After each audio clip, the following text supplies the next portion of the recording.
Acababa de firmar el divorcio y la familia de mi exmarido ya estaba celebrando la boda con la nueva nuera en la villa. Una villa que estaba a mi nombre. Y una llamada a la policía que dejó a toda esa familia petrificada. El sonido de la alianza de boda al caer en la oscura alcantarilla, hundiendo 10 años de juventud hechos añicos. Un coche de lujo pasó a toda velocidad, dejando tras de sí una nube de polvo y la sonrisa triunfante del traidor. Creían que me habían dejado sin nada, pero no sabían que una trampa mortal y perfecta les esperaba justo delante. La pesada puerta de madera de los juzgados de primera instancia de Madrid se cerró a mi espalda, dejando un eco seco, como el martillazo del juez sobre la mesa momentos antes. Me quedé clavada en los escalones. Levanté la vista al cielo y respiré hondo. El sol de Madrid era tan intenso como siempre. El calor sofocante me golpeaba en la cara, pero, extrañamente, una sensación de frescor y alivio inmenso inundaba mi interior. En mi mano sostenía la sentencia de divorcio recién firmada, un papel frágil que pesaba como una tonelada, por el que había luchado sin descanso durante todo un año. 10 años de juventud, 10 años de ser esposa y nuera, finalmente resumidos en unas pocas y frías líneas legales. Me llevé la mano al pecho izquierdo, donde el corazón que una vez se contrajo de dolor ahora latía con calma. Miré mi dedo anular. La alianza de oro blanco con un pequeño diamante seguía allí, dejando una leve marca en mi piel. El día que Javier me la puso, juró amor eterno y un hogar a prueba de tormentas. Pero la tormenta vino precisamente de ese hombre. Me quité la alianza y la sostuve en la palma de la mano. El diamante lanzó un destello gélido bajo el sol. Caminé lentamente hacia una alcantarilla al borde de la acera, sin dudarlo un instante. Abrí la mano. El sonido del metal al caer al agua estancada fue un chapoteo minúsculo, hundiéndose en la negrura. Se acabó. Se acabaron 10 años de servirle, de esperarle noches en vela, de soportar la malicia de una suegra cruel. Justo en ese momento, un elegante coche negro se detuvo bruscamente frente al juzgado. La ventanilla bajó, revelando el rostro enrojecido de Javier por el alcohol. En el asiento del copiloto, Carmen, su madre, con la cara cubierta de maquillaje, que no lograba ocultar sus rasgos duros y amargados. Y en el asiento trasero, la silueta insinuante de Isabel, la joven amante con la que Javier llevaba tiempo viéndose abiertamente. Javier asomó la cabeza y me miró con desdén mientras yo estaba allí, sola. ¿Qué tal, arquitecta de pacotilla? ¿Contenta con tu papelito de divorcio? No creas que por dejarme has ganado algo. Sin el respaldo de la familia Torres, no eres más que un simple insecto. Carmen intervino, con una voz tan agria como el vinagre. Hijo, no gastes saliva con una mujer incapaz de dar un heredero a la familia. Vámonos, que se nos hace tarde. Hoy tenemos que celebrarlo a lo grande. Que esa nuera inútil se haya ido es una bendición para nuestra casa. Isabel desde atrás soltó una risita y acarició el brazo de Carmen en un gesto salamero. La señora Carmen tiene toda la razón. Javier, cariño, vamos ya a la sierra. Estoy deseando ver esa villa de descanso tuya. Dicen que es como un palacio. Me quedé quieta, en silencio, sin responder. Pensaron que mi silencio era sumisión, humillación, pero no sabían que yo los miraba como se mira a unas polillas volando hacia el fuego. Estaban eufóricos, creyendo que tras el divorcio, Javier aún tenía derecho a una parte de los bienes, que podía seguir disfrutando de lo que yo había construido con mi sudor y mis lágrimas. Javier aceleró. El coche se perdió de vista, dejándome envuelta en una nube de humo y polvo. Me sacudí la ropa con la mano, y una media sonrisa se dibujó en mis labios. Se dirigían a la sierra, a la Villa Serenidad, la obra de toda mi vida profesional. Javier seguía convencido de que era un bien común, un lugar donde podía llevar a su amante a disfrutar. Saqué el teléfono y marqué el número de Mateo, el abogado y amigo del alma que había estado a mi lado durante todo el proceso. Mateo, ya está todo hecho. Al otro lado, la voz de Mateo sonaba cálida y firme. Enhorabuena, Sofía. ¿Estás bien? Mejor que nunca. Mateo, van de camino a la villa en la sierra. Piensan entrar en Villa Serenidad. Mateo guardó silencio unos segundos y luego, con un tono ligeramente preocupado, dijo: ¿Quieres que avise a la seguridad de la urbanización para que les impidan el paso? Negué con la cabeza, aunque sabía que no podía verme. No hace falta, déjalos entrar. Una buena obra de teatro necesita público, y un clímax. Quiero que sean ellos mismos quienes se condenen. Colgué y paré un taxi. Madrid bullía de actividad. La gente se movía de un lado a otro. Apoyé la cabeza en la ventanilla, viendo pasar los altos edificios. Durante 10 años había vivido demasiado para los demás. Había construido cientos de casas para otros, pero dejé que la mía se pudriera por dentro. Hoy empezaría a reconstruir mi vida, no con ladrillos y cemento, sino con autoestima y fortaleza. Para Javier, Carmen e Isabel, este viaje a la sierra sería el viaje de sus vidas, uno que jamás olvidarían. La sierra de Guadarrama recibió al grupo de Javier con una llovizna fina y el frío cortante característico de la montaña. Mi Villa Serenidad se alzaba aislada en una colina suavemente inclinada, apartada del bullicio del pueblo cercano. Era una obra en la que había volcado toda mi alma, diseñada en un estilo moderno pero conservando un toque rústico, en perfecta armonía con la naturaleza. Paredes de cristal, tejado de pizarra gris, y sobre todo, el jardín de rosales antiguos, que tanto esfuerzo me había costado cuidar y que ahora estaba en plena floración. Pero esa belleza serena estaba a punto de ser profanada por unos invitados no deseados. Cada detalle de lo que ocurría allí lo sabía al instante, porque cada rincón de esa casa era mis ojos y mis oídos. El lujoso coche de Javier se detuvo ante la robusta cancela de hierro. Javier bajó, se estiró y respiró el aire puro con la expresión satisfecha de un rey que regresa a sus dominios. Se volvió hacia el coche y gritó: «Mamá, Isabel, bajad, ya hemos llegado. Este es el paraíso de nuestra familia». Carmen bajó con dificultad, envuelta en un aparatoso abrigo de piel, sus ojos recorriendo la villa con una codicia manifiesta. «Vaya, la tal Sofía tiene buen gusto. Menuda casa se gastaba y nunca me invitó a quedarme. Pero ahora es todo para mi hijo». Isabel caminaba a su lado contoneándose, con un bolso de marca en la mano y los ojos brillantes al ver la extensión de la propiedad. «Ay, Javier, qué maravilla. Podríamos celebrar nuestra boda aquí, sería increíble. Me prometiste que la pondrías a mi nombre, ¿verdad?» Javier soltó una carcajada y la rodeó por la cintura. «Tranquila, todo lo mío es tuyo. Deja que abra la puerta». Javier se acercó con confianza al panel de control de la cerradura electrónica, junto a la cancela. Introdujo la secuencia de números que conocía bien, su fecha de nacimiento. «Bip, bip, bip. Error». La luz roja del panel parpadeó insistentemente, acompañada de un sonido agudo. Javier frunció el ceño, murmurando: «Qué raro, ¿cómo va a estar mal? ¿Me habré equivocado?». Lo intentó de nuevo, esta vez con más cuidado. El mismo resultado. La luz roja indicaba acceso denegado. Carmen, detrás, empezó a impacientarse. «¿Qué pasa, hijo? Abre de una vez, que me estoy helando aquí fuera». Javier perdió la paciencia y golpeó la cancela de hierro. «Maldita sea Sofía, seguro que ha cambiado el código. Se atreve a jugármela». Isabel, con un mohín, añadió más leña al fuego. «Qué fuerte. Se divorcia por la mañana y por la tarde ya ha cambiado el código. Qué mujer más retorcida y calculadora». «Javier, rompe la puerta y entra. Es tu casa. ¿A qué tienes miedo?». La provocación de su amante, sumada a su orgullo herido frente a su madre, hizo que la sangre le hirviera. Miró a su alrededor y vio una gran roca decorativa junto a un macizo de flores. Se arremangó, cogió la roca y se dirigió a la puerta lateral de cristal blindado. «¿Que cambias el código? Pues yo te rompo la casa. Voy a entrar sí o sí». El sonido del cristal al romperse fue un estallido seco que desgarró el silencio de la colina. Los fragmentos de cristal blindado cayeron esparcidos por el suelo de madera. Javier metió la mano, abrió el pestillo y empujó la puerta con arrogancia. «Entrad, mamá. Entra, cariño. No hay nada que temer». Los tres entraron en el salón. Carmen, sin quitarse los zapatos, pisoteó con sus tacones llenos de barro la alfombra de lana blanca que había traído de Italia. Se dejó caer en el costoso sofá de cuero y se quejó: «Ay, qué cómodo. Qué bien se está aquí. Isabel, ¿dónde estás? Ve a la cocina a ver qué hay de comer, y busca en la bodega una buena botella». Isabel corrió a la cocina y empezó a rebuscar en la nevera y en la vinoteca como una rata en un granero. Sacó una botella de Vega Sicilia que yo guardaba para una ocasión especial. En lugar de usar un sacacorchos, intentó abrirla con un cuchillo, mellando el cuello de la botella.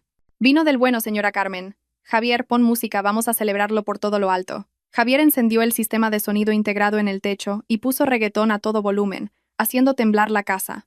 Bebió un largo trago directamente de la botella, riendo a carcajadas. «¡Viva la libertad! Se acabó aguantar a la bruja de mi mujer. Esta casa es nuestra». Comieron, bailaron, tiraron botellas vacías y restos de comida por todo el suelo. Trataban la casa como un trofeo de guerra, una recompensa merecida por su descaro. Pero no sabían que, justo encima de ellos, en el techo, el diminuto ojo de una cámara de seguridad grababa en silencio cada gesto, cada palabra, cada acto de vandalismo. Se estaba representando una farsa grotesca, y yo, la directora inesperada, me preparaba para bajar el telón de su trágico final. En mi lujoso apartamento del barrio de Salamanca, en Madrid, estaba sentada tranquilamente en un sillón, saboreando una taza de manzanilla caliente. Fuera, la ciudad se iluminaba, mágica y brillante. Pero mi atención no estaba en el paisaje, sino clavada en la pantalla de la tableta que tenía sobre la mesa. Desde el momento en que el cristal se rompió en la sierra, mi teléfono no había dejado de vibrar, enviándome una serie de alertas rojas. Intrusión no autorizada detectada. Sensor de rotura de cristal activado. Puerta lateral forzada. El sistema de domótica inteligente que yo misma había diseñado para mi casa del alma funcionaba a la perfección. Toqué la pantalla y abrí la aplicación de gestión de cámaras. Las imágenes desde la sierra llegaban con una nitidez asombrosa, con audio incluido. Vi claramente a Javier rompiendo la puerta con la roca, a Carmen tumbada en el sofá con los zapatos sucios, a Isabel rebuscando en mis cajones personales. Un nudo de dolor se formó en mi garganta al ver cómo mis objetos más queridos eran profanados. Aquel juego de copas de cristal de Bohemia que compré en un viaje de trabajo a Praga, Isabel acababa de dejar caer una, que se hizo añicos, y ni se molestó en recoger los trozos. Aquel cuadro al óleo que le pinté a la madre de Javier por su cumpleaños. Ahora ella misma garabateaba sobre él con un rotulador. Pero no lloré.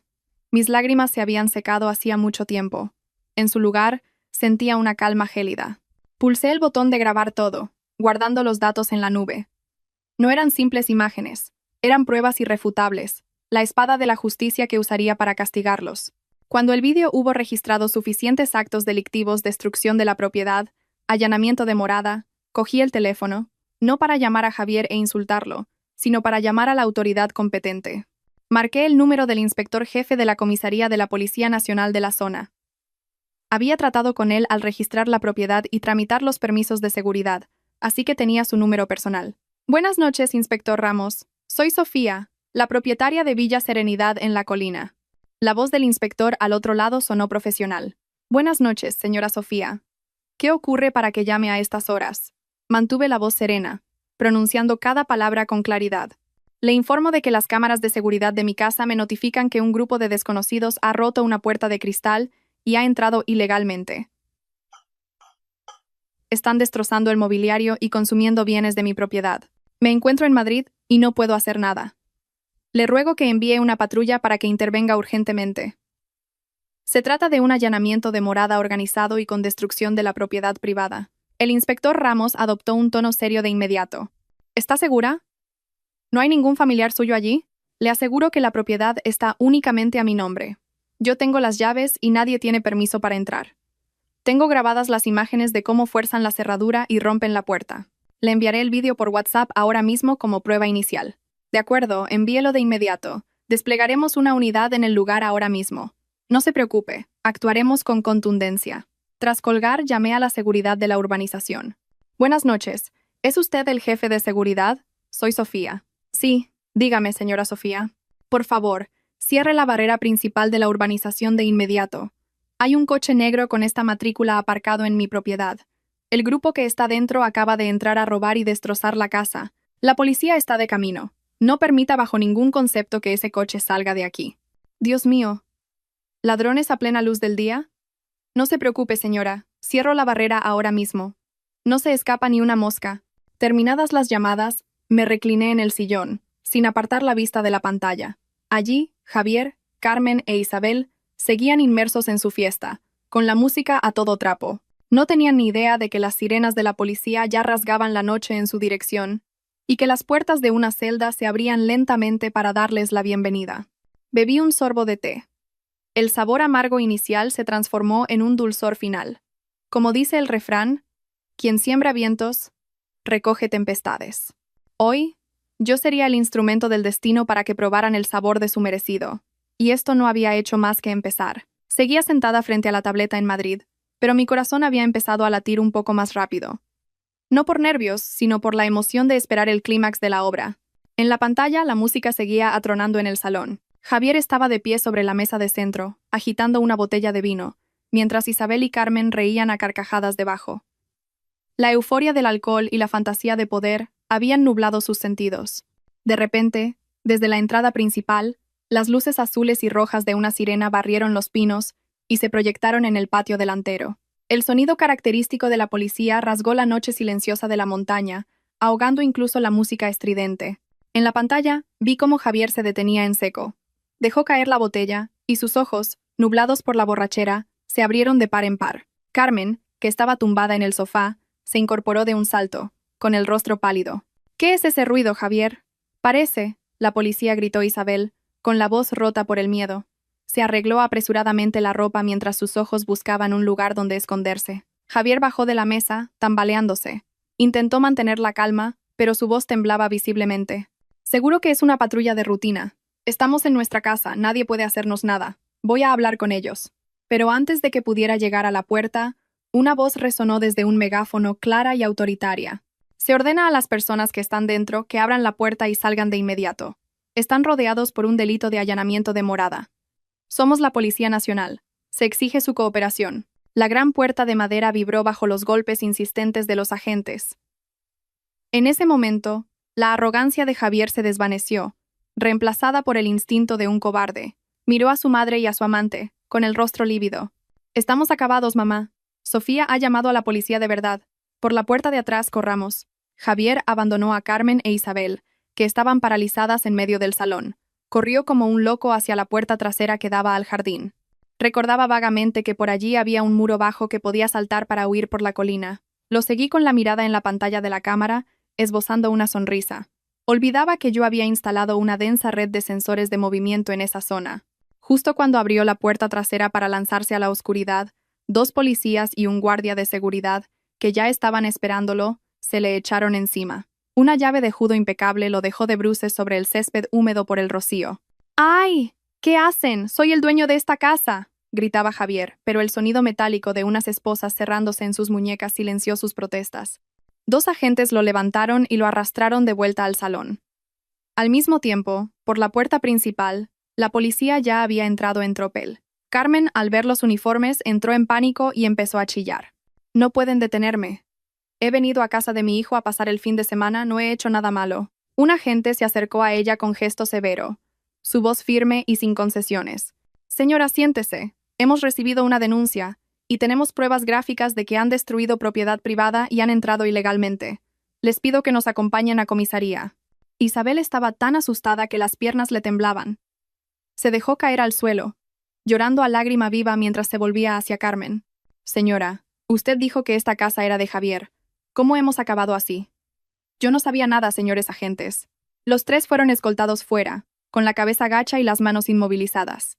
La imagen triunfal que proyectaban al bajar del coche de lujo horas antes había sido reemplazada por la patética estampa de unos delincuentes pillados infraganti. Carmen no dejaba de llorar y lamentarse, mientras Javier mantenía la cabeza baja, sin atreverse a mirar a la cámara que, él lo sabía, lo estaba grabando todo. Apagué la pantalla de la tableta. El primer acto había concluido a la perfección. Llamé a Mateo. Mateo, ya está, los han detenido. Cogeré el primer vuelo a la sierra mañana por la mañana. Iré contigo. Necesitas un abogado que te represente legalmente desde el primer momento para tratar con los investigadores. Haremos que no tengan escapatoria. Esa noche, dormí profundamente, el sueño más tranquilo de los últimos 10 años, sin pesadillas ni preocupaciones. Mañana me enfrentaría a ellos, no como una esposa sumisa, sino como la vencedora que tenía la justicia de su lado. A la mañana siguiente, el ambiente en la comisaría de policía era frío y olía a tabaco rancio. Entré con Mateo. Mi traje blanco, de corte impecable, me hacía parecer más seria y poderosa que nunca. Mateo caminaba a mi lado, con su maletín en la mano, proyectando una imagen de calma y profesionalidad. En un rincón de la sala de espera, Javier, Carmen e Isabel estaban sentados, encogidos, en un banco largo. Tras una noche en el calabozo, su aspecto era deplorable. El maquillaje de Carmen se había corrido con el sudor y las lágrimas, revelando sus arrugas. Javier tenía la barba de un día y ojeras profundas. Isabel, con el pelo revuelto, no conservaba ni rastro del glamour de influencer. Al verme entrar, un destello de esperanza brilló en los ojos de Javier. Intentó levantarse, pero un agente lo sujetó por el hombro. Sofía, has venido. Por favor, diles a estos señores que ha sido un malentendido. Los trapos sucios se lavan en casa. ¿Por qué armar este escándalo? No respondí. Le lancé una mirada gélida y me dirigí al inspector Ramos. Buenos días, inspector. Gracias por su trabajo de anoche. Soy Sofía, la propietaria de la casa allanada. Él es mi abogado, Mateo. El inspector Ramos asintió y pidió a un subordinado que trajera el expediente. Puso una carpeta sobre la mesa, de la que sobresalía una copia de la escritura de propiedad, con su sello oficial. El inspector la cogió, Miró a los tres detenidos y dijo con voz clara: «Miren esto con atención. La villa en esta dirección, según los registros y la documentación aportada por la señora Sofía, es propiedad única y exclusiva de doña Sofía. No figura el nombre de don Javier Torres ni de nadie más». Al oír esto, Carmen saltó como si le hubieran echado sal. Golpeó la mesa y gritó: «¡Mienten! ¡Es imposible! Mi hijo pagó la construcción. Llevaban 10 años casados, los bienes son de los dos. ¿Cómo va a estar solo a nombre de esta zorra? Ha falsificado los papeles, ha engañado a mi hijo». Me senté tranquilamente frente a ella, observando su ataque de histeria. «Señora Carmen, permítame recordarle algo. Este terreno me lo regalaron mis padres antes de casarme, como parte de mi dote. El dinero para construir la casa salió de un premio internacional de arquitectura que gané y de mis ahorros personales. Javier no aportó ni un solo euro. Además, durante nuestro matrimonio firmamos un acuerdo de separación de bienes, todo debidamente notariado». Carmen me miró con los ojos desorbitados, la boca abierta, sin palabras. Se volvió hacia su hijo buscando ayuda, pero Javier solo pudo bajar la cabeza, evitando su mirada. Él conocía la verdad mejor que nadie, pero su orgullo y su codicia le habían llevado a engañar incluso a su propia madre. Incapaz de aceptar la realidad, Carmen se abalanzó sobre mí, intentando agarrarme del pelo. «Estafadora, devuélvele la casa a mi hijo». Pero antes de que pudiera tocarme, una agente de policía la interceptó.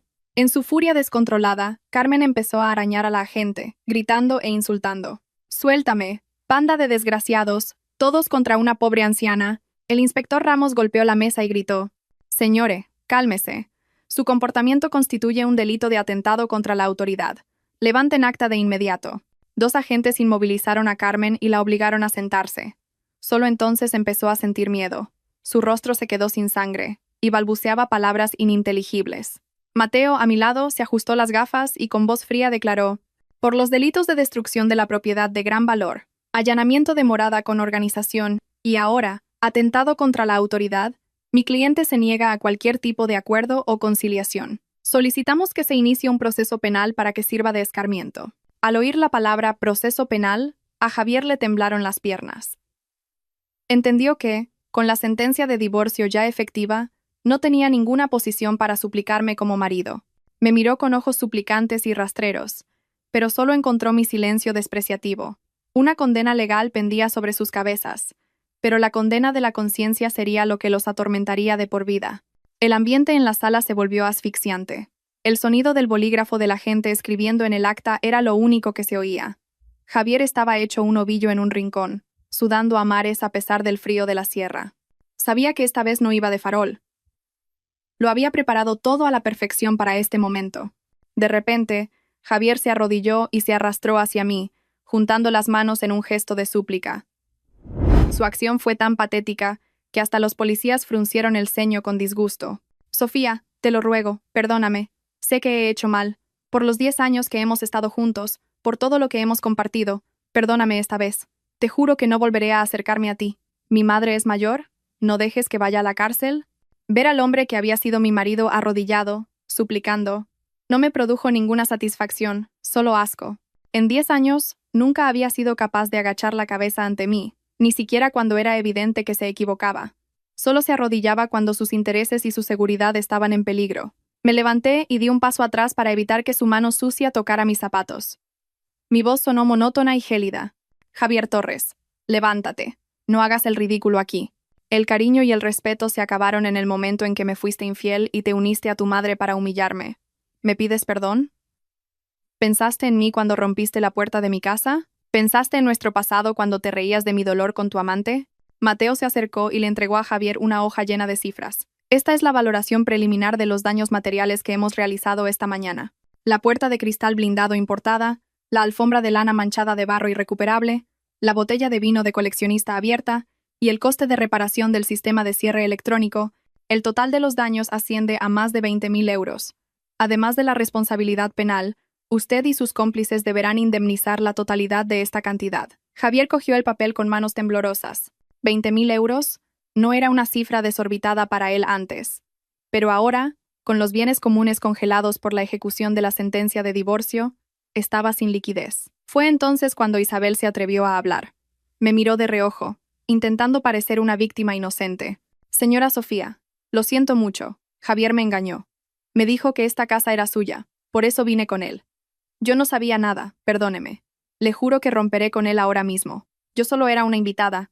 Solté una carcajada amarga. Saqué mi teléfono, abrí Instagram y le puse la pantalla delante de la cara. Allí estaba la foto que había publicado la noche anterior, posando en mi villa con un pie de foto provocador. Nuestro nuevo nidito de amor. Gracias, mi vida, por regalarme lo mejor. Felicidad plena. ¿Dices que te engañó? ¿Y qué significa esto de nuestro nuevo nidito de amor? ¿Te apropiaste descaradamente de los bienes de otra persona? ¿Te uniste a Javier para destrozar mis cosas? La cámara te grabó forzando mi vinoteca con un cuchillo. ¿Todavía lo niegas? Al ver la prueba irrefutable, Isabel se quedó sin palabras, con la cara roja de vergüenza y miedo. No se esperaba que la hubiera estado vigilando tan de cerca. Sus mentiras descaradas quedaron al descubierto delante de la policía y de su amante. Javier se volvió para mirar a Isabel con resentimiento, como si quisiera decir: por tu culpa, mis problemas son aún mayores. Pero no se atrevió a decir nada, demasiado preocupado por su propio pellejo. El inspector Ramos cerró el expediente y ordenó a sus subordinados: con base en la denuncia y las pruebas existentes, se decide la detención de Javier Torres para investigar los delitos de destrucción de la propiedad y allanamiento de morada. La señora Carmen y la señorita Isabel quedan en libertad con cargos, con la prohibición de abandonar la ciudad y la obligación de presentarse ante la autoridad judicial cuando sean requeridas. Al oír que su hijo quedaba detenido, Carmen se desmayó y tuvo que ser atendida por los servicios médicos. Isabel lloraba desconsoladamente, pero nadie sintió la menor compasión. Salimos de la comisaría cuando el sol ya estaba alto. El cielo de la sierra era de un azul intenso. Respiré hondo el aire puro, sintiendo un gran alivio en el pecho. El primer paso de mi plan se había completado, pero sabía que esto no era el final. En la mirada de Javier mientras se lo llevaban, no solo había miedo, sino también el destello de un cálculo siniestro. Estaba segura de que ocultaba algo mucho más importante que aquella villa. Me volví hacia Mateo y le dije en voz baja: Mateo, necesito que revisemos las grabaciones de la detención de anoche. Tengo la sensación de que intentaba hacer algún tipo de señal. Mateo asintió, con una mirada de confianza. De acuerdo. Volvamos a la villa ahora mismo. A mí también me pareció que su comportamiento era extraño. El coche de Mateo nos llevó de vuelta a Villa Serenidad. La verdadera batalla acababa de empezar, y el secreto que se ocultaba bajo el suelo de la bodega estaba esperando a que lo descubriera. Tras completar los trámites legales iniciales en la sierra y precintar la villa para la investigación, Mateo y yo decidimos regresar a Madrid esa misma tarde. En la oficina me esperaban muchos asuntos, y, lo que era más importante, necesitaba un espacio tranquilo para atar todos los cabos. Villa Serenidad, aunque ya libre de vándalos, seguía impregnada del ambiente opresivo de la traición, y me resultaba asfixiante. Al llegar a mi apartamento en Madrid, me encerré en el despacho y reproduje las grabaciones de las cámaras de seguridad que había copiado en mi ordenador. Mateo me aconsejó que descansara, pero mi intuición me decía que Javier no había subido hasta allí solo para celebrar por orgullo. Era un hombre calculador y pragmático. Sus acciones debían tener un propósito mucho más profundo.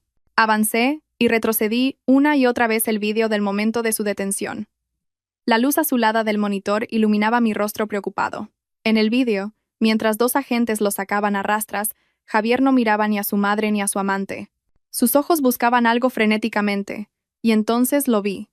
Por una fracción de segundo, la mirada de Javier se fijó en el suelo de madera de la esquina más alejada del salón, la que conducía a la bodega. Hizo un leve guiño y un movimiento de cabeza casi imperceptible en esa dirección.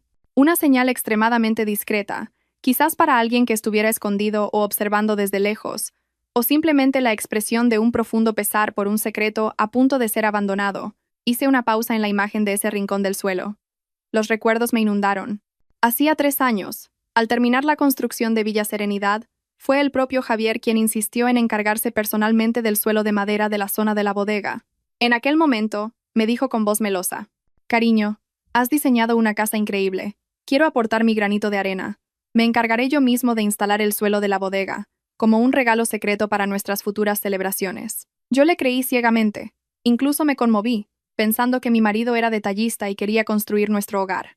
Le di total libertad para trabajar en esa zona durante una semana, prohibiendo incluso a los obreros que se acercaran porque, según él, quería que fuera una sorpresa. Ahora, al recordarlo, su actitud no era la de un marido enamorado, sino la de alguien que ocultaba algo. Aumenté la imagen, examinando cada veta de la madera en el vídeo. El suelo de esa zona era ligeramente más oscuro que el resto, algo que antes había atribuido a la luz. Pero no, era una señal de que había sido manipulado. Javier había escondido algo bajo ese suelo, y no era un vino caro ni un regalo. Su pánico al ser detenido, su mirada de anhelo hacia ese rincón de la casa, todo apuntaba a una oscura verdad enterrada bajo tierra. Llamé a Mateo, con la voz temblorosa por la emoción. «Mateo, lo he encontrado. Hay algo en la bodega». Javier no subió solo a celebrar, fue a deshacerse de bienes o a ocultar pruebas. Recuerdo que, durante la construcción, se comportó de forma muy extraña en esa zona. Mateo escuchó en silencio mi explicación, y luego respondió con voz grave. «Sofía, cálmate. Tu teoría tiene mucho sentido. Javier está siendo investigado por irregularidades financieras en su antigua empresa. Si escondió pruebas allí, el asunto se vuelve extremadamente serio. Pondré a alguien a investigar sus contactos clandestinos recientes. Pero tú no hagas nada precipitado. Quédate en Madrid». Colgué, pero sentía un fuego por dentro. La imagen de la mirada de Javier me obsesionaba. Si realmente había algo importante allí abajo, no se quedaría de brazos cruzados en la cárcel. Intentaría recuperarlo a toda costa, y yo, la legítima dueña de la casa, tenía sin saberlo la llave de esa caja de Pandora. Esa noche no pegué ojo, mirando al techo, planeando mi siguiente movimiento. A la mañana siguiente, mientras la noticia de la detención en Villa Serenidad aún estaba fresca, Mateo me trajo una información explosiva. Nos reunimos en su despacho, un lugar completamente seguro. Puso sobre la mesa unos pocos documentos, con una expresión más seria que nunca. «Sofía, una fuente de dentro de la prisión preventiva me ha informado. Esta mañana, Javier ha solicitado ver a su abogado, pero no ha llamado al de la empresa, sino a un conocido abogado del AMPA, un tipo llamado El Lobo». Fruncí el ceño, un escalofrío recorrió mi espalda. El Lobo. Nunca he oído hablar de él. ¿Es tan peligroso? Se especializa en casos perdidos, usando dinero y artimañas para arreglar sentencias, e incluso actúa como intermediario en actividades ilegales. Que Javier lo haya llamado significa que está desesperado. Y lo más importante, mi detective logró escuchar parte de la conversación. Javier le ha pedido a El Lobo que contacte con sus secuaces de confianza y les ordene ir a la sierra de inmediato. Apreté los reposabrazos de la silla, el corazón me latía con fuerza. ¿Para qué? Mateo me miró fijamente, enfatizando cada palabra, para recuperar una caja de debajo de la bodega. Javier le dijo al abogado que es su último salvavidas, que dentro no solo hay dinero en efectivo, sino algo más importante que su propia vida. Según la información que he recopilado de los expedientes financieros, es muy probable que se trate de la contabilidad en negro y varios USB con datos de una malversación de fondos de hasta 20 millones de euros. 20 millones. La cifra me dejó sin aliento. Con razón Javier estaba tan desesperado. Había estado desviando fondos, inflando costes y malversando dinero público durante años. Usaba mi villa como una gigantesca caja fuerte para ocultar sus crímenes. Si esas pruebas caían en manos de sus secuaces y eran destruidas, Javier podría librarse del cargo de malversación, enfrentándose solo a una pena menor por los destrozos. Y luego, usaría ese dinero sucio para vengarse de mí. Me levanté de un salto, la determinación recorriendo mis venas. No puedo permitir que eso ocurra. Tengo que detenerlos. Tengo que conseguir esas pruebas antes que ellos. Mateo se levantó rápidamente para detenerme. «Sofía, es muy peligroso. Los hombres de Javier son matones a sueldo. Ir allí sola es un suicidio. Déjame avisar a la policía».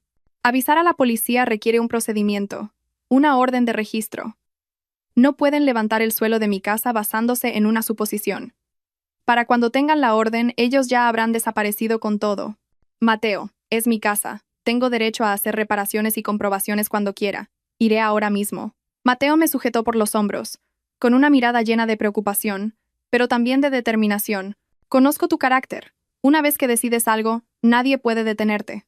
Pero no puedo dejar que vayas sola. Iré contigo. Negué con la cabeza, apartando sus manos. No. Tú tienes que quedarte aquí para vigilar los movimientos de El Lobo y de Carmen. Si vamos los dos, sospecharán. Iré sola. En silencio y en secreto. Conozco un atajo. Sé cómo entrar en la casa sin que nadie se dé cuenta.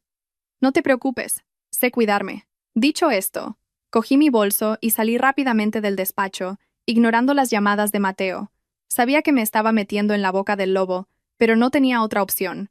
Mi seguridad, el honor de mi familia y la justicia. Todo dependía de este viaje decisivo. El cielo ya estaba oscuro cuando conducía a toda velocidad por la autovía, una vieja furgoneta que había pedido prestada en la empresa de construcción. Elegí este vehículo en lugar de mi coche de lujo habitual para no llamar la atención.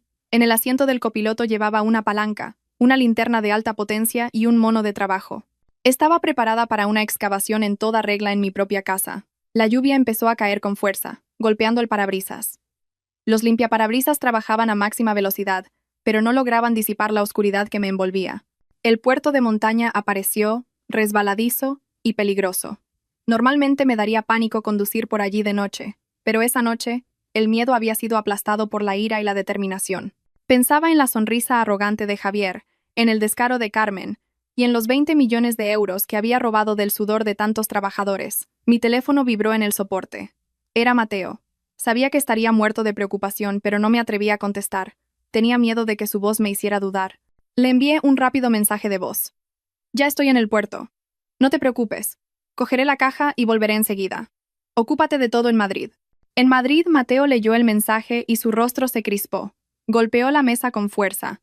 Su instinto de abogado experimentado le decía que algo malo iba a pasar. No podía quedarse de brazos cruzados como yo le pedía. Llamó de inmediato a un equipo de guardaespaldas profesionales que conocía. «Jefe de seguridad, reúne a tus hombres ahora mismo. Coge del equipo y subid al coche. Vamos a la sierra. Objetivo: proteger a la señora Sofía en Villa Serenidad. Rápido, su vida está en peligro». Mateo tiró el teléfono en el asiento y arrancó el coche. Sabía que era una carrera contra el tiempo y contra los matones que Javier había contratado. Mientras tanto, una furgoneta negra de 16 plazas, con los cristales tintados, también subía lentamente por el puerto. Dentro, una decena de hombres musculosos, llenos de tatuajes y con aspecto amenazador. El líder, un tipo con una larga cicatriz en la cara, hablaba por teléfono, recibiendo instrucciones de El Lobo. «Escuchad bien. Al llegar, romped la puerta y entrad. Buscad la bodega, levantad el suelo y coged la caja fuerte. Si alguien se interpone, os lo cargáis. El jefe ha prometido 1 millón para cada uno si hacemos el trabajo limpio». El hombre de la cicatriz sonrió, colgó y se volvió hacia sus hombres. «¿Habéis oído? Esta noche nos forramos. Pisad a fondo, tenemos que llegar antes del amanecer». 3 vehículos, 3 motivaciones distintas, todos dirigiéndose al mismo destino en la oscuridad. Yo seguía sola en la sinuosa carretera de montaña, sin saber que una tormenta de violencia se cernía sobre mí.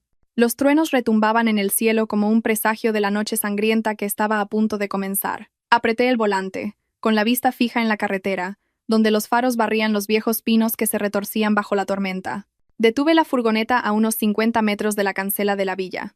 Apagué el motor y los faros para no llamar la atención, dejando solo el sonido monótono de la lluvia sobre el capó.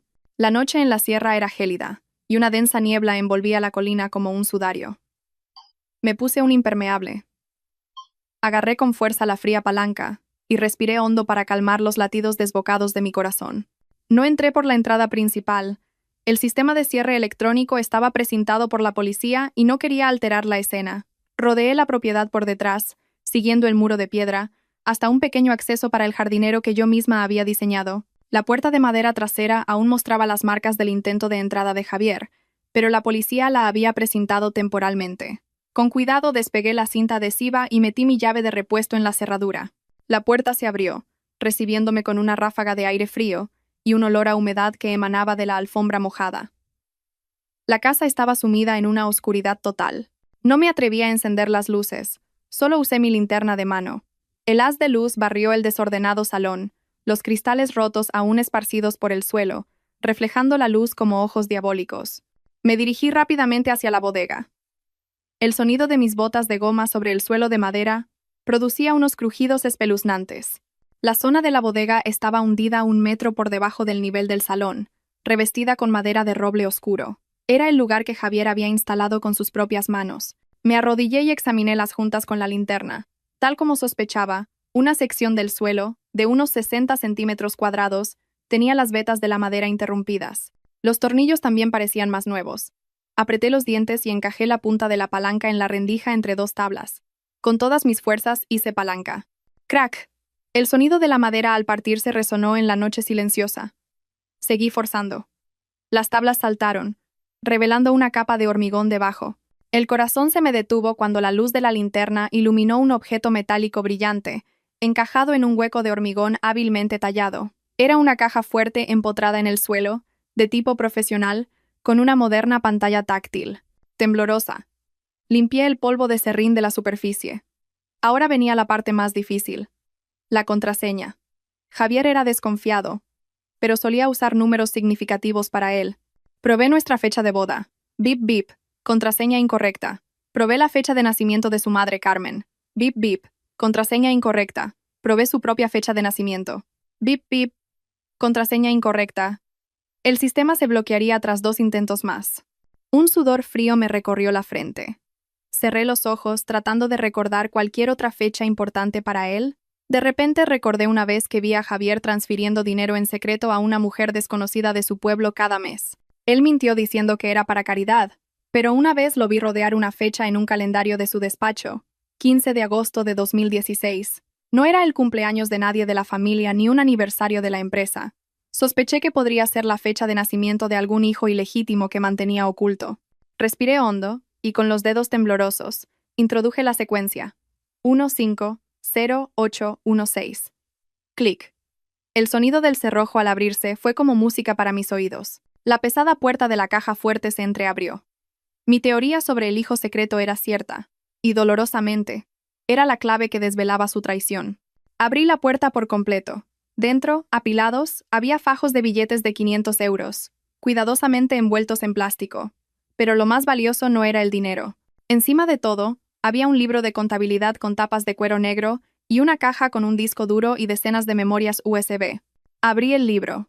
Las páginas estaban llenas de la letra de Javier y de cifras contables. Proyecto Puente X. Soborno 2 millones. Proyecto Residencial Y. Desvío 5 millones. Transferencia a político Z 1 millón. Era la contabilidad B, donde registraba todo el dinero sucio que había malversado y blanqueado durante 5 años. La suma total en la última página ascendía a la increíble cifra de 22 millones de euros. Me quedé horrorizada. El hombre con el que había compartido mi vida no solo era un traidor sentimental, sino también un parásito gigantesco para la sociedad. Rápidamente metí el libro, el disco duro y los USB en la mochila impermeable que llevaba. El dinero en efectivo era demasiado voluminoso. Solo pude coger unos cuantos fajos para llenar la mochila y tenerlos como prueba. Justo cuando cerraba la cremallera, oí el rugido de un motor acercándose. La potente luz de unos faros barrió la ventana del salón. Me asomé y vi una furgoneta negra de 16 plazas subiendo a toda velocidad por la rampa de acceso. Habían llegado. Apagué la linterna y abracé la mochila con las pruebas. Los neumáticos chirriaron sobre el asfalto mojado justo delante de la cancela. No hubo timbres ni llamadas, solo el rugido del motor una vez más, seguido de un estruendo metálico. ¡Crash!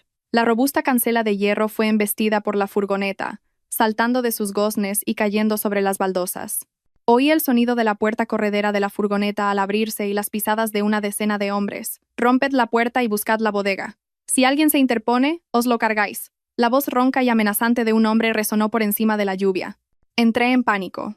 Huir por la puerta trasera era imposible. Rodearían la casa. La escalera al segundo piso estaba en medio del salón. Me verían. Necesitaba un escondite seguro. Mis ojos se posaron en una puerta de acero gris, oculta tras la barra del bar. Era el cuarto técnico, donde estaban el servidor del sistema de domótica y el cuadro eléctrico. Al diseñarlo, había exigido que la puerta fuera de acero ignífugo, con un cerrojo interior extremadamente resistente. Corrí hacia allí. Justo cuando logré entrar y cerrar la puerta, echando el cerrojo de acero, oí el sonido de cristales rompiéndose por segunda vez. Habían entrado por la puerta principal. Me dejé caer al suelo del cuarto técnico, con la espalda apoyada en la fría puerta, tapándome la boca para no hacer ruido. Fuera, oía pisadas por todas partes, muebles rompiéndose y gritos. «¡Jefe! ¡Aquí el suelo está levantado!», gritó uno desde la bodega. «¡La caja fuerte está abierta!». «Mierda, está vacía. Solo quedan unos pocos fajos de billetes». «¿Dónde están los documentos?», rugió el líder. «Joder, alguien acaba de estar aquí. Busquen en todas las habitaciones, encuentren a esa zorra y recuperen la bolsa». El corazón me iba a estallar. Sabían que estaba allí. Saqué el teléfono y con manos temblorosas le envié mi ubicación a Mateo. La pantalla era la única luz en la habitación. «Ya han llegado. Estoy escondida en el cuarto técnico del primer piso». Justo después de enviar el mensaje, oí pasos pesados acercándose a la barra del bar. «Jefe, Esta puerta está cerrada por dentro. Seguro que está aquí. Un puñetazo brutal en la puerta de acero a mi espalda me hizo temblar. Abre la puerta, zorra. No tienes escapatoria. Permanecí en silencio, mordiéndome el labio hasta sangrar. Sabía que la puerta era resistente, pero no aguantaría si usaban martillos o palancas. Fuera, oí el sonido de metales chocando. Empezaron a forzar la puerta. El chirrido del cerrojo de acero bajo presión me puso la piel de gallina. 1, 2 y 3. Romped. ¡Bum! ¡Bum! La puerta vibró violentamente. Una abolladura apareció justo detrás de mí. Retrocedí hasta un rincón, agarrando una barra de metal que había sobrado de la instalación eléctrica. Si entraban, lucharía hasta la muerte. Mi teléfono se iluminó. Un mensaje de Mateo. Ya estoy en la entrada. Aguanta. Una chispa de esperanza se encendió en mí. Miré fijamente la puerta, que se deformaba poco a poco. El tiempo ya no se medía en minutos, sino en cada respiración. Un sonido agudo de metal rasgándose llenó el aire. Una pequeña grieta apareció en el borde de la puerta. La luz de sus linternas se coló, barriendo mi rostro pálido. «La veo. Está en el rincón. Con más fuerza». Apreté la barra de metal, preparándome para lo peor. Pero justo cuando la puerta estaba a punto de ceder, un estruendo ensordecedor llegó desde el patio, ahogando los golpes. Era el sonido de coches chocando y frenazos bruscos. Inmediatamente después, una voz autoritaria resonó por un megáfono. «¡Alto! ¡Suelten las armas! Somos seguridad privada». Los matones se detuvieron. El líder gritó. «¿Quién coño se mete en nuestros asuntos? Acabad con ellos». Oí pasos corriendo hacia la entrada principal. Se desató una batalla campal en el salón, mesas rompiéndose, gritos de dolor, el silbido de porras. No era una pelea callejera, era una intervención profesional. Me asomé por la grieta. En la penumbra, vi a Mateo, no con su traje elegante, sino con una camisa negra, empuñando un bate de béisbol en medio de la refriega. A su lado, una docena de guardaespaldas corpulentos, equipados con chalecos y porras, neutralizaban a los matones. En cuestión de minutos, los hombres de El Lobo yacían en el suelo, gimiendo. El líder de la cicatriz, al ver que perdían, sacó una navaja y se abalanzó sobre Mateo, intentando tomarlo como rehén. «¡Te voy a matar, cabrón!». Mateo no se inmutó. Esquivó la cuchillada y al mismo tiempo golpeó la muñeca del matón con el bate. «¡Crack!». El hombre gritó. La navaja salió volando. Mateo remató con una patada lateral que lo estrelló contra la pared, donde se desplomó inconsciente. El silencio se apoderó de la sala. Mateo tiró el bate y corrió hacia el cuarto técnico. «Sofía, ¿estás bien? Soy yo, Mateo. ¡Abre la puerta!». Al oír su voz, las lágrimas brotaron sin control. Con manos temblorosas, abrí el cerrojo deformado. Mateo estaba allí, sudando, con la manga de la camisa rota y manchada de sangre, pero sus ojos me miraban con una infinita preocupación. Me lancé a sus brazos y rompí a llorar. Toda la fortaleza que había mantenido se desvaneció. «Mateo, querían matarme». «Ya pasó», me susurró, abrazándome con fuerza. «Ya estoy aquí. Estás a salvo. Siento haber tardado un poco». Me ayudó a salir del cuarto técnico. El salón parecía un campo de batalla. Los matones estaban atados, vigilados por los guardaespaldas. Le entregué la mochila a Mateo, mi voz aún temblorosa pero firme. «Guarda esto. Es la sentencia de muerte de Javier y sus cómplices. La contabilidad, los discos duros, todas las pruebas de la malversación de los 20 millones están aquí». Mateo cogió la mochila. Su rostro se ensombreció al ver el grosor del libro de contabilidad. Se volvió hacia el jefe de los guardaespaldas. «Llama inmediatamente al director general de la policía. Informa de la situación. Hemos detenido en el acto a un grupo armado y hemos recuperado pruebas cruciales de un importante caso de corrupción. Aseguren la escena hasta que llegue la policía». En ese momento, las sirenas de la policía especializada comenzaron a oírse a lo lejos. Esta vez no era la policía local, sino la unidad de investigación criminal. Las luces azules y rojas volvieron a teñir Villa Serenidad, pero esta vez me trajeron una sensación de liberación. Mateo se quitó la chaqueta y me la puso sobre los hombros, guiándome hacia su coche para protegerme del frío. «Siéntate aquí y descansa. A partir de ahora, yo me encargo. Javier pagará por cada lágrima y cada segundo de miedo que has sufrido esta noche. Se pudrirá en la cárcel». Miré la figura firme de Mateo dirigiendo la escena y sentí una gratitud infinita. De las cenizas de mi matrimonio fallido, había encontrado a un hombre dispuesto a arriesgarlo todo por mí. Esa noche, la justicia había ganado, y al día siguiente, el amanecer sería más brillante que nunca. La puerta de mi despacho en Madrid estaba abierta de par en par, dejando entrar la luz del sol. Había pasado una semana desde la noche de pesadilla en la sierra, pero sus ecos aún resonaban en la prensa y las redes sociales. Sin embargo, esta vez yo no era la mujer compadecida de un divorcio escandaloso. Era la vencedora, la que había destapado uno de los mayores casos de corrupción del año. En la sede de la Unidad de Delincuencia Económica y Fiscal, la tensión era palpable. Con la mochila llena de pruebas que Mateo y yo habíamos recuperado, la policía tenía base suficiente para ampliar la investigación. El meticuloso libro de contabilidad y los archivos del disco duro se convirtieron en la sentencia de muerte para Javier. Fui citada para colaborar en la investigación. Sentada frente al inspector, miré a través del espejo unidireccional hacia la sala de interrogatorios. Javier estaba allí, visiblemente más delgado. El uniforme de la prisión le quedaba grande. Ya no había rastro de su arrogancia. Un inspector entró y dejó una gruesa pila de documentos frente a él. Javier Torres, aquí están todos los extractos bancarios y los contratos falsos que utilizó para desviar fondos durante 5 años. ¿Dónde están los 22 millones de euros? Los usó para comprar propiedades a nombre de testaferros, enviarlos al extranjero y mantener a sus amantes. Javier miró fijamente el familiar libro de cuero negro. Sabía que era su fin. Levantó la vista, su voz ronca pero aún tratando de aferrarse a una última esperanza. Yo no sé nada de ese libro. Alguien me ha tendido una trampa.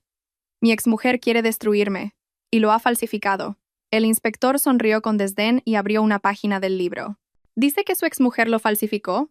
Entonces, ¿por qué cada página tiene su firma? Y lo más importante, hemos cotejado las huellas dactilares de los fajos de dinero encontrados en la bodega. Coinciden perfectamente con las suyas. La Fiscalía Anticorrupción ha aprobado la imputación por delitos de malversación de caudales públicos y blanqueo de capitales. Usted mismo sabe que la pena para estos delitos no es leve. Al oír esto, Javier hundió la cabeza en la mesa. Comprendió que todas sus salidas estaban cerradas. El precio de su avaricia era la libertad del resto de su vida. Al salir de la comisaría, regresé a mi estudio con una nueva perspectiva. La noticia del arresto de Javier por corrupción había provocado el desplome de las acciones de su antigua empresa. Los socios comerciales, temiendo verse implicados, cancelaron sus contratos en masa. Mientras tanto, mi prestigio se disparó. La comunidad empresarial valoraba mi integridad y mi valentía. Mateo entró en mi despacho con un ramo de lirios amarillos y una enorme sonrisa. Enhorabuena, directora. Las buenas noticias no paran de llegar. ¿Qué ocurre, Mateo? ¿Hay novedades en el caso de Javier? No, eso ya está sentenciado. Es una buena noticia de trabajo. La junta directiva del proyecto del Resort de Lujo Internacional en Ibiza acaba de anunciar oficialmente que tu estudio de arquitectura ha ganado el concurso, superando a 3 grandes competidores, incluido el antiguo grupo de Javier. Me quedé atónita. Era el proyecto de mis sueños, uno que llevaba años anhelando, pero que Javier siempre había menospreciado, diciendo que no estaba a la altura. ¿De verdad, Mateo? ¿Hemos ganado? 100%. Dijeron que estaban impresionados con tu estilo de diseño, moderno pero humano, y especialmente con la transparencia de tu expediente. Has demostrado que se puede triunfar con talento, sin necesidad de recurrir a tácticas sucias. Me senté, la felicidad recorriendo cada célula de mi cuerpo. Javier solía decir que yo era su sombra, que sin él no sería nadie. Ahora, mientras él contaba los días entre rejas, yo estaba en la cima de mi carrera.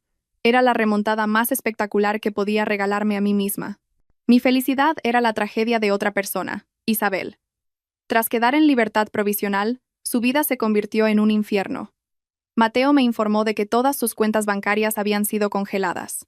La policía, investigando el flujo de dinero de Javier, descubrió que le había transferido millones bajo la apariencia de regalos. Se sospechaba que era dinero procedente de actividades delictivas y, por tanto, debía ser recuperado. Sin la fuente de ingresos de Javier y con sus propios bienes congelados, Isabel se quedó en la calle. Pero lo peor estaba por llegar. Javier no solo la tenía a ella, sino que también mantenía relaciones con las esposas de varios socios comerciales a cambio de contratos.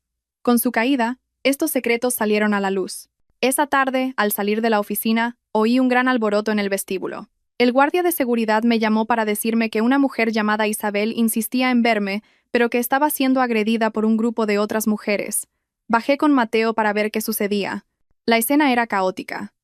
Isabel, con la ropa rota y el pelo revuelto, estaba arrodillada en el suelo. A su alrededor, 3 o 4 mujeres elegantemente vestidas la miraban con furia. «Zorra, ladrona de maridos, te gastaste el dinero de mi esposo en bolsos y coches de lujo. Ahora devuélvelo todo». Una de ellas le dio una bofetada que le hizo sangrar el labio. Isabel solo podía llorar y suplicar. Por favor, déjenme en paz. No sé quiénes son. Yo solo conocía a Javier. Los guardias apenas podían contener al grupo. Al verme aparecer, Isabel creyó ver un salvavidas. Se levantó tambaleándose e intentó correr hacia mí, pero Mateo la detuvo. Señora Sofía, ayúdeme, por favor. Dígale a la policía que desbloquee mis cuentas, se lo devolveré todo. Miré a la joven que antes era hermosa y ahora estaba destrozada, sin sentir la menor compasión. Se equivoca, señorita. El bloqueo de sus cuentas es una orden judicial. Además, ese dinero es producto de la corrupción. Ha vivido del sufrimiento de otros. Ahora es justo que lo devuelva. Pero no tengo nada, sollozó. Me han echado del piso, me han bloqueado las tarjetas. Ayúdeme a conseguir una pena reducida. Sé que Javier tiene más dinero escondido. Se lo diré todo. Mateo y yo nos miramos. Era lo que estábamos esperando. ¿Es verdad? Si miente, lo pagará aún más caro. Lo juro, asintió frenéticamente. Tiene un apartamento a mi nombre en un barrio antiguo. Solía llevar allí maletas por la noche. El resto del dinero debe de estar allí. Inmediatamente Mateo contactó con la policía. La confesión de Isabel era clave para recuperar todos los bienes malversados. Esa noche, la policía registró el apartamento secreto y encontró otros 2 millones de euros en efectivo escondidos. La traición de Isabel fue el golpe de gracia que terminó de hundir a Javier en prisión. Mientras Javier e Isabel pagaban por sus errores, en un rincón oscuro de la ciudad, Carmen se hundía en el rencor y la locura. Tras quedar en libertad provisional, tuvo que abandonar su casa, embargada por los prestamistas a los que Javier debía dinero. Ahora vivía en una habitación miserable en un barrio pobre. De ser una señora acostumbrada al lujo, pasó a sobrevivir con fideos instantáneos. Esa noche, mientras llovía a cántaros, Carmen veía las noticias en un televisor viejo. Apareció mi imagen, radiante, firmando el contrato del proyecto millonario. El presentador me elogiaba como una arquitecta de talento y un modelo para las mujeres. Inmediatamente después, pasaron a la sección de sucesos. La imagen de su hijo, Javier, esposado y demacrado, apareció en pantalla. El informe decía que se enfrentaba a una pena de hasta 20 años de prisión. Carmen gritó de dolor y lanzó su cuenco de fideos contra el televisor. «Hijo mío, todo es por culpa de esa zorra de Sofía. Ella te ha arruinado la vida». En su delirio egoísta, no veía la culpa de su hijo. Solo me veía a mí como la causa de todo su sufrimiento. El odio y la envidia la consumieron. «Tengo que matarla», murmuró. «Si mi hijo va a la cárcel, haré que la persona que ella más quiere muera». Recordó a mi madre, Elena, una mujer humilde que regentaba un pequeño bar de tapas para pagarme los estudios. Mi madre era mi único punto débil. La persona a la que más amaba en el mundo. Carmen soltó una risa demencial, cogió sus últimos euros, se puso un impermeable roto y salió a la calle como un fantasma. Compró una garrafa de gasolina de 5 litros y un mechero. «Lléveme al bar de tapas de Elena, en la calle X». «Rápido», le dijo a un taxista. El taxi se adentró en la lluvia. Carmen abrazaba la garrafa de gasolina, murmurando maldiciones. No sabía que se dirigía a un callejón sin salida, directo a la prisión perpetua. En el bar, mi madre seguía sirviendo a los últimos clientes del día, ajena al peligro que se cernía sobre ella. Cuando Carmen irrumpió en el local, el olor a gasolina lo inundó todo. «¿Dónde está la vieja Elena? Sal a pagar por lo que le has hecho a mi hijo». Mi madre levantó la vista, confundida, justo cuando Carmen le arrojó encima el líquido inflamable. «Muere. Moriréis juntas, madre e hija». En ese momento, yo estaba en mi despacho, a punto de salir a cenar con Mateo. El teléfono sonó. Era la empleada de mi madre. Al otro lado, solo oía gritos y el sonido de sirenas. «Sofía, ven corriendo». «Tu madre. Le han prendido fuego. Ha sido Carmen». Se me cayó el teléfono de las manos. El mundo se derrumbó a mis pies. Mi madre. «Carmen ha quemado el bar. Llévame al hospital, Mateo». En el hospital, el olor a carne quemada me revolvió el estómago. El médico de urgencias nos recibió con rostro grave. Su madre tiene quemaduras de 4º grado en la mayor parte del cuerpo, además de quemaduras por agua hirviendo en la espalda. Su estado es crítico. Estamos haciendo todo lo posible, pero prepárense para lo peor.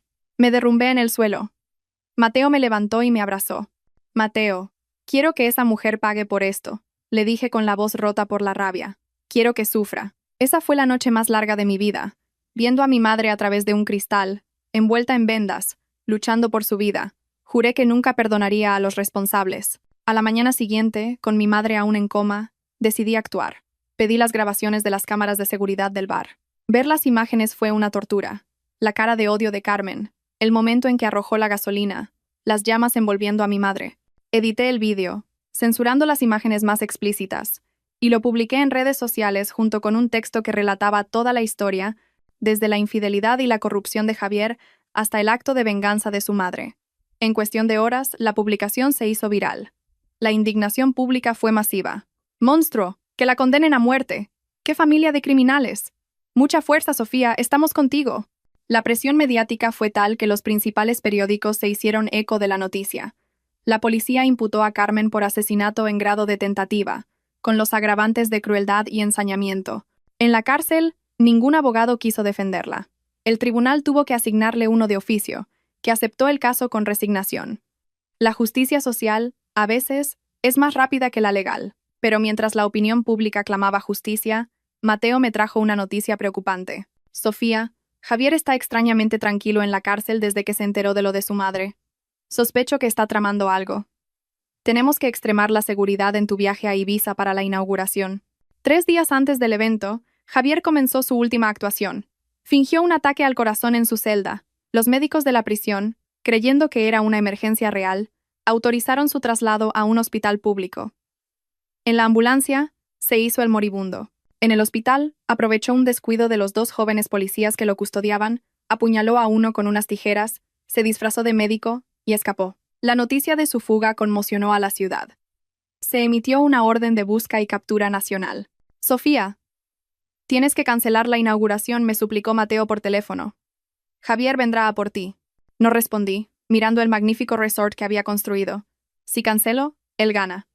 Quiere que viva con miedo, y no se lo voy a permitir. Le tenderemos una trampa aquí mismo. Mateo, conociendo mi determinación, reforzó la seguridad. Cientos de guardias se infiltraron como personal, y la policía montó un dispositivo de vigilancia. Pero subestimamos a Javier. Había llegado a la isla en un barco de pesca para evitar los controles. El día de la inauguración, el resort bullía de celebridades y empresarios.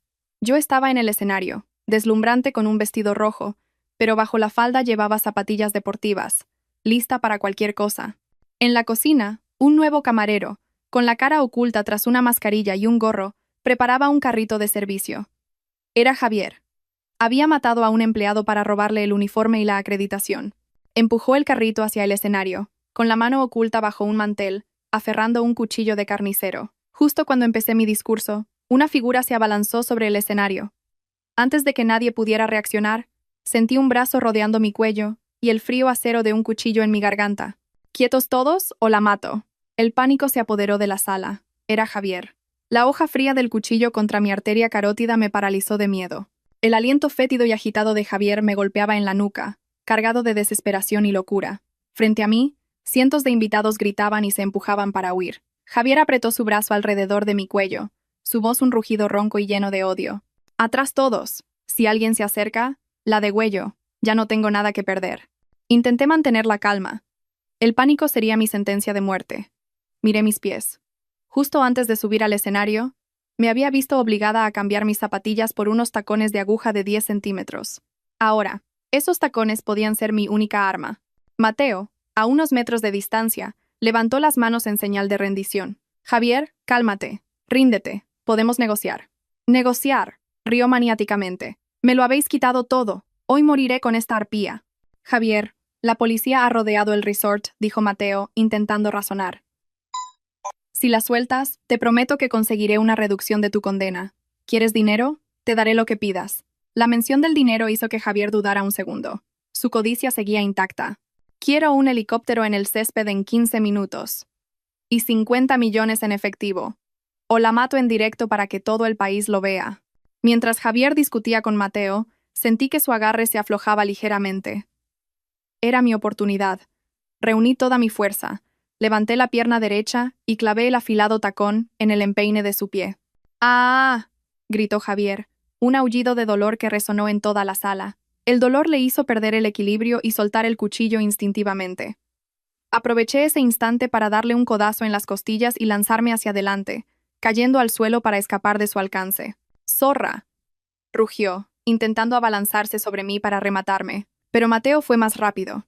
Saltó al escenario como un felino y le propinó una patada giratoria en la cara que lo lanzó por los aires, estrellándolo contra una mesa. Antes de que pudiera recuperarse, El equipo de operaciones especiales de la policía se le echó encima. ¡Al suelo! ¡Policía! Varios agentes lo inmovilizaron contra el suelo cubierto de cristales rotos. El sonido de las esposas cerrándose en sus muñecas fue definitivo. Me quedé en el suelo, sin aliento. Mateo corrió a mi lado y me abrazó. ¿Estás bien? ¿Te ha herido? No respondí, tocándome un pequeño rasguño en el cuello. Se acabó, Mateo. Realmente se acabó. El público, que se había quedado paralizado, estalló en aplausos. No por la inauguración, sino por nuestra valentía. Mientras la policía se llevaba a Javier, me lanzó una última mirada de odio. La mirada de un perdedor total. Yo le devolví la mirada sin miedo, solo con lástima. 3 meses después, se celebró el juicio. Yo estaba en el banquillo de las víctimas, junto a Mateo. Mi madre, aunque débil, insistió en asistir en su silla de ruedas. Las cicatrices de sus quemaduras eran visibles, pero su sonrisa había vuelto. Quería ver la justicia con sus propios ojos. Tras 2 días de juicio, el juez dictó sentencia. El acusado Javier Torres, culpable de malversación, blanqueo de capitales, fuga y asesinato en grado de tentativa, es condenado a 20 años de prisión. La acusada Carmen, culpable de asesinato en grado de tentativa con agravantes, es condenada a 10 años de prisión. Javier hundió la cabeza sin decir nada. Carmen se desmayó. 2 años después, mi vida era completamente nueva. Mi empresa prosperaba. El resort de Ibiza era un éxito. Mi madre se había recuperado y había abierto una cadena de restaurantes de tapas llamada La Cocina de Mamá Elena, donde daba trabajo a mujeres en situaciones difíciles. El dinero de la indemnización que Javier tuvo que pagar, unos 2 millones de euros, lo doné íntegramente para crear la Fundación Amanecer, que ayudaba a niños víctimas de quemaduras. Esa tarde de invierno, Mateo y yo regresamos a Villa Serenidad, ahora reformada y llena de flores. Sentados en la terraza, contemplando el valle, Mateo tomó mi mano. Sofía, hemos luchado juntos, hemos sobrevivido juntos. Ya no quiero ser solo tu abogado o tu amigo. Quiero ser el hombre que te proteja el resto de tu vida. ¿Quieres casarte conmigo? Sacó una cajita de terciopelo con un anillo de diamantes. Sonreí, con lágrimas de felicidad en los ojos. Sí, acepto. Mateo me puso el anillo en el dedo anular, en el mismo lugar donde una vez llevé la alianza que arrojé a una alcantarilla. Pero este anillo no era una atadura, sino un símbolo de libertad y felicidad verdadera. Brindamos con vino. El pasado doloroso había quedado atrás. La tempestad había pasado, los malvados habían pagado, y yo había aprendido que solo atravesando la oscuridad con dignidad y bondad se puede alcanzar el amanecer. Agradecemos sinceramente el tiempo que han dedicado a seguir esta historia. Su apoyo es nuestra mayor motivación para seguir creando contenido valioso. Por favor, denle a me gusta, suscríbanse al canal y activen la campana de notificaciones para no perderse nuestros próximos videos.